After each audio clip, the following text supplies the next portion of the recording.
네, 지금 저희가 찍을 영상이 이제 1차 시험과 2차 시험 과목에 대한 과목별 좀 영상이죠? 그렇죠. 네. 이거를 이제 바탕으로 공부를 하실 분들도 많으실 것 같아서 네네. 제가 좀 공을 드리려고 합니다. 네. 네. 그리고 심지어 관세법 같은 경우는 네. 또 우리 번관세사님께서 또 이렇게 또 강사시잖아요. 또.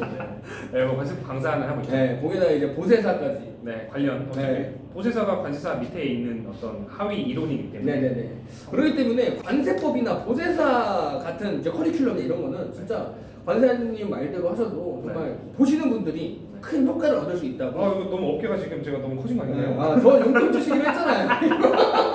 아니, 그러고 얘기하고. 오케이. 아, 네. 네. 아, 잘했죠? 아, 자, 그러면은 관세법. 네. 관세법을 제외한 과목은 제가 소개하는 걸로 하고, 네. 관세법은 우선은 좀 영향력이 있으신. 네. 웃겨서 하시는 게. 관세법 버무리 또 얘기를 해줘야 돼요. 네네네. 그럼 관세법 과목 소개 한번 부탁드려요. 일단 관세법이잖아요. 네네네. 우린 직업이 뭐라고요? 관세 관세사죠. 그렇기 때문에 앞에 라인 두 개가 맞잖아요. 네네네. 그렇기 때문에 굉장히 제일 중요한 과목이라고 저는 개인적으로 제가 가르쳐서가 아니라 네네. 실무를 해본 경험으로서 이제 관세사님도 실무를 네네. 했잖아요. 네네. 그러면 8과목 중에 뭐를 제일 많이 씁니까? 아, 관세법은 정말 뭐 지금 버스 타고 오면서도 봤어요. 정말로. 네. 바로 실무 투입돼서 제수출면세 뭐 이거 대상 맞나요? 물어보잖아요. 네네, 맞아요. 그 정도로 관세법은 너무나 실무에서 네. 많이 쓰고 지금 공부한 게 실무에 가서 앞으로 그리고 여러분들의 평생 어떤 먹거리가 될 수 있는 과목이기 때문에 네. 공부하실 때도 그렇고 실무를 위해서도 그렇고 뭐 점수를 위해서도 그렇고 당연히 제일 열심히 하셔야 되는 과목이고 뭐 수입과 수출에 대해서 이제 세관이 네. 우리 결국 세관과 일을 하니까 어떻게 이제 행정을 이제 운영할 거냐에 네. 대한 법령이 바로 우리 관세법입니다. 그리고 또 저는 개인적으로 이 관세법이 솔직히 관세사 하면 가장 많이 떠오르는 법이 관세법이잖아요. 그렇죠. 그러다 보니까 가장 재밌게, 가장 손쉽게 진입장벽을 좀 뚫었던 것 같아요. 아 그렇죠. 아무래도 네. 관세사에 관심이 있으면 관세법에 관심이 가야 돼요. 네. 이게 관심이 안 간다면 네. 다시 한번 제보를 네. 해보셔야 되지 않을까. 네, 저도 그렇게 개인적으로 그렇게 생각을 합니다. 네. 네. 아무튼 뭐 결론적으로는 뭐 시험을 위해서든 실무를 위해서든 좀 중요한 과목이니까 네. 열심히 또 공부를 하셔야 되고 1, 2차 또 둘 다 있잖아요. 맞아요. 1차에는 객관식으로 나오고 2차에는 논술형 주관식으로 나오기 때문에 좀 집중하셔야 되는 네. 잘 들으시고 네. 준비를 하셔야 되는 과목입니다. 그래서 저는 개인적으로 이 1차 관세법 같은 경우는 이제 고르는 거잖아요. 그렇죠. 객관식이다 보니까. 네네. 그래서 2차 관세법은 이 고른 거를 정말 쓸 줄 아느냐. 고른 걸 그대로 그냥 연필로 쓸 줄 아느냐 그 그렇죠. 차이가 있지만 네. 뭐 그 외에도 좀 부수적인 차이가 있습니다. 네네. 우리가 1차 관세법 같은 경우에는 뭐 예를 들어서 그냥 오지선다로 네. 나왔을 때 고를 수 있게끔 쉬운 문제들이 위주로 출제가 된다면 네. 이제 2차 관세법 같은 경우에는 그거에 대한 어떤 법문은 네네. 뭐 물론 당연히 해야 되고 그 뒤에 숨겨진 이면의 이 네. 의미들 뭐 취지나 의의들 이런 것까지 다 같이 공부를 하셔야 되는 과목이라고 볼 수가 있어요. 네. 아, 역시 강사님답게 말을 잘하세요. 네. 저는 한참 모자르죠. 아, 아닙니다. 금방 이제 따라오실 거예요. 자, 지금 시간이 1차를 공부하는 거기 때문에 우선 과목의 특성이 어떻게 되냐면 시험의 특성을 우선 알아야 되잖아요. 맞아요. 우리가 이거 다음에 설명할 무형영어랑 같은 시간에 시험을 봅니다. 맞아요. 근데 이제 무형영어가 영어다 보니까 우리 왜 또 일반 국어보다는 영어가 해석하기 또 시간이 오래 걸리잖아요. 아, 맞아요. 그렇기 때문에 같은 이제 시간 안에 있기 때문에 관세법, 1차 관세법을 빨리 또 풀어줘야 되는 그런 또 숙명이 있거든요. 네네. 그래서 시험 이제 분배로 따져도 우리 1차 관세법이랑 무형영어가 있다면 이 1차 관세법을 조금 더 공부를 해가지고 빨리 푼 다음에 무형영어에 또 투자를 해야 되는 그런 과목입니다. 예. 네네. 그러면 강의. 네. 강의가 이제 실강과 인강을 전체적으로 포함한다면 네. 강의를 들어야 되냐, 네. 그리고 어디까지 커리큘럼을 따라야 되냐, 네네. 한번 이제 강사님께서 한번 추천해 주자면. 뭐 제가 강사 추천은 사실 드리지 않겠습니다. 뭐 인터넷만 쳐보면 이제 유명 네, 강사님들이 나오고 네. 있으니까. 근데 저는 이제 강의 커리큘럼 어디까지 들어야 되냐고 이제 한번 물어보신다면 네. 기본 강의는 무조건 추천을 드릴게요. 아, 맞아요. 네, 기본을 안 듣는다면 네.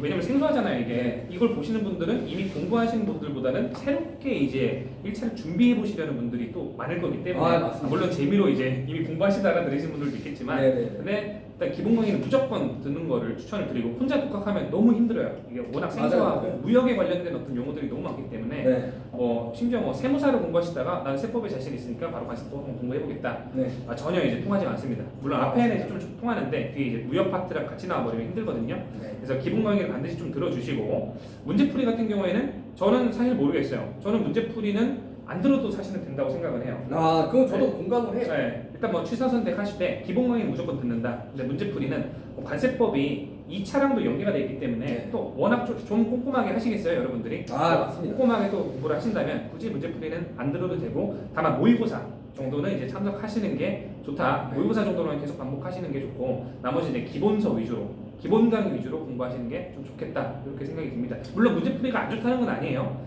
만약 시간이 촉박하시다면 문제풀이보다는 혼자 이제 독학하시면서 문제를 그냥 풀어보시고, 강의는 뭐 부족할 때만 조금 더 추가로 들으시는 게 낫지 않나, 개인적으로 제가 그렇게 한번 생각을 해봅니다. 뭐 저희가 뭐 문제풀이 강의를 헛소비다 뭐 이런 거는 전혀 아니기 아닙니다. 때문에 예. 네. 저 또한 공부를 하고 나서 기본 강의는 저도 무조건 들었거든요. 네. 문제풀이를 듣진 않았어요. 네네. 네, 강사님이란다. 그 관세님 말씀처럼 네. 네. 그 문제풀이는 듣진 않고 저 혼자 문제를 풀고 틀리면은 그 법을 다 찾아가서 또 공부하는 식으로. 그렇죠. 네, 그게 저한테는 좀 잘 맞더라고요. 아, 네, 그렇기 때문에 개개인의 취향도 다르고 맞습니다. 그렇기 때문에 취사 선택하시는 거를 네, 추천드리고, 이게 제가 사실 첫 번째 우리가 방법이었다면, 두 번째 방법은 어떤 시험의 특성을 활용할 수가 있어요. 네, 2차에도 관세법 논술형 시험 있잖아요. 맞아요. 그거부터 공부하시는 분들도 꽤 많거든요. 맞아요. 어차피 2차 관세법이 최종 관문이기 때문에 네. 그래서 2차를 열심히 공부하시다가 1차 때만 각 이제 한 3개월 정도 전에 네네. 돌아오시는 분들도 있어요. 근데 저는 그런 분들한테는 2차를 정말 열심히 공부해서 2차에 뭐 기본 심화, 네네네. 뭐 문제풀이 이런 걸 다 들으셨다면 이미 어느 정도 완벽하게 되신 거잖아요. 그럼 그런 분들은 굳이 1차 기본 강의보다는 1차 문제풀이로 간만 익히고 들어가셔라. 네네. 요거를 또 다른 방법으로 추천을 드립니다. 그래서 뭐 정석적으로 1차부터 하셨다면 기본 강의 들으시고 문제풀이 취사 선택. 네. 2차부터 공부하셨다면 기본 강의는 과감하게 스킵을 하셔도 문제는 없을 것 같은데 문제풀이는 또 감을 잡아야 되니까 하시고, 아, 이렇게 두 가지 방법을 이제 병행해가지고 자기가 어떤 상황에 처해져 있는지에 따라서 선택을 하시면 될 것 같고, 물론 제가 말하는 게 절대적인 건 항상 아니에요. 그래서 맞아요. 네. 부족한 것 같으면 강의로 들으셔야 되고, 강의는 항상 보조적인 역할에 불과하다는 걸 좀 가르쳐 드리고 싶어가지고 네. 이렇게 말씀을 드린 겁니다. 세 번째가 공부법이죠. 이제 어떻게 공부를 해야 하는가. 사실 관세법은 1차 4과목 중에 단언컨대 저는 제일 쉽다고 봐요.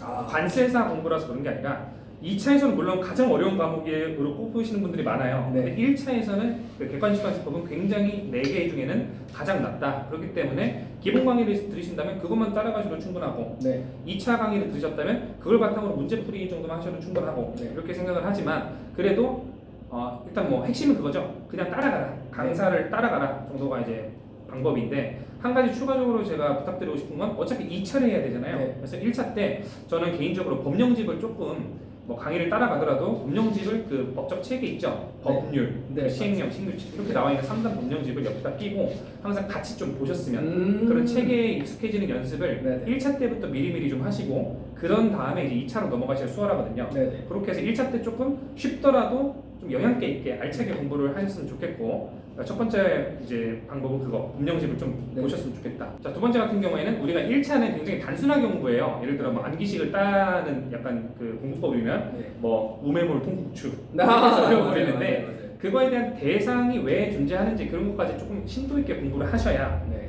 나중에 2차 때 수월합니다. 어차피 2차 때 공부를 하잖아요. 네네. 그죠? 그렇기 때문에 암기식으로 해서 간단하게 1차를 맞추는 것도 중요한데, 항상 2차와의 연결을 생각을 해서 공부를 하셔야 된다는 거 좀 부탁을 드리고 싶어요. 네. 아, 네, 저는 개인적으로 1차 관세법 같은 경우는 다독이 중요하다 생각해요. 그렇죠? 네. 이제 객관식이다 보니까 2차 시험 논술 같은 경우는 정독이 어쩔 수 없이 필요하겠지만 네. 1차 시험은 눈에 익숙해지는 게 좀 중요하기 때문에 네. 많이 읽으시면 좋아요.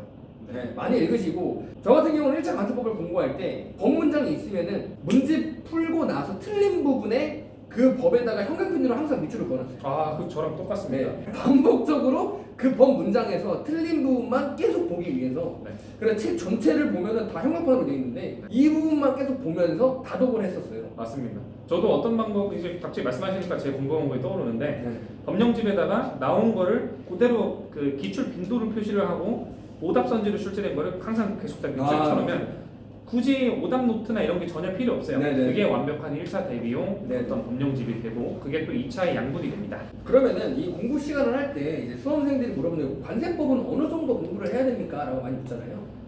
이거는 이제 자기가 2차부터 공부한 사람이냐, 네. 이런 경우도 많기 때문에, 네. 혹은 1차만 지금 준비하고 있는 사람이냐에 따라 달라요. 첫 번째로 2차부터 공부하셔서 내려오신 분이라면 공부량이 완전 적어도 됩니다.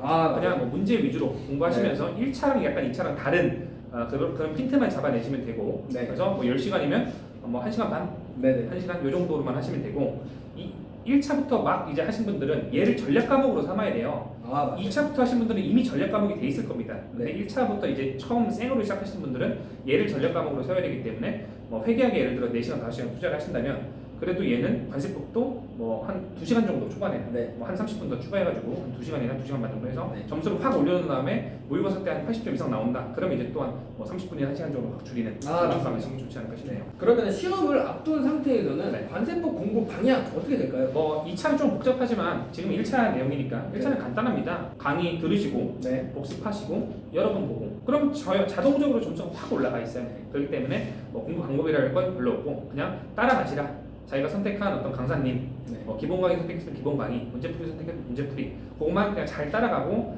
강사님들이 내준 숙제 정도만 잘 하시면 자동으로 돼 있을 거다라고 말씀드리고 싶네요. 그리고 제가 한 가지만 더 말씀을 드리자면 네. 이제 관세법에 FTA 특례법이라고 꼬리 과목으로 좀 붙잖아요. 그렇죠.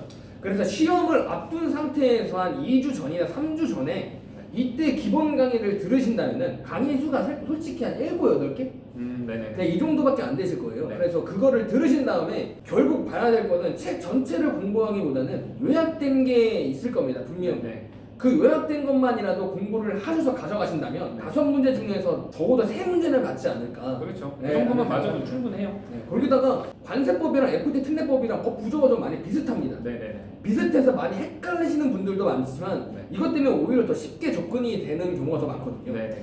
그렇기 때문에 이거를 꼭 버리지 않고 2, 3주 전에 꼭 가져가시라라는 말씀을 드리고 싶네요. 네. 그러면 이제 관세법은 이대로 끝나는 이 거예요. 정도로 하고 2차 때 다시 만나는 걸로 하고요. 네. 그다음에 무형영어죠. 네, 무형영어. 무형영어 때 뵙는 걸로. 네. 알겠습니다. 하나, 둘, 셋. 안녕.